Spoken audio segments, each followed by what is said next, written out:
Samantala, inaprubahan na ng Metropolitan Water Works and Sewerage System o MWSS ang mangyayaring adjustment sa singil sa tubig ng Manila Water at ng Maynilad. Pakinggan natin ang live report ni Val Gonzales. Val. Ms. Karen, inanunsyo ngayon ng Metropolitan Water Works and Sewerage System Regulatory Office ang pag-aproba sa Foreign Currency Differential Adjustment o FCDA ng Maynilad at Manila Water Concessions ayon kay MWSS Chief Regulator Patrick Lester T. Adjustment o pagtataas o itong adjustment o pagtataas ay resulta ng isinagawang consultation drive ng ahensya noong katapusan ng buwan ng Hunyo.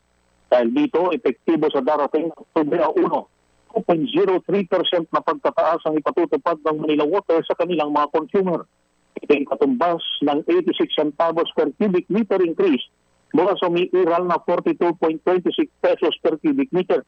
Report na nilabas ng MWSS Regulatory Office, kabaliktaran naman ang epekto nito sa Maynilad na magbababa ng 0.62% mula sa kasalukuyang ipinatutupad na singil na 47 pesos and 57 centavos per cubic meter. Ang FCDA ay ang adjustment na pinatutupad ng MWSS bawat quarter. Ito ay ang epekto ng paggalaw sa palitan ng piso kontra ibang currency ng mga utang ng gobyerno at maging ng water concessionaire. Para sa NBC TV Network News, ako si Val Gonzales, DZRH, una sa Pilipinas, una sa Pilipino. Maraming salamat, Val Gonzales.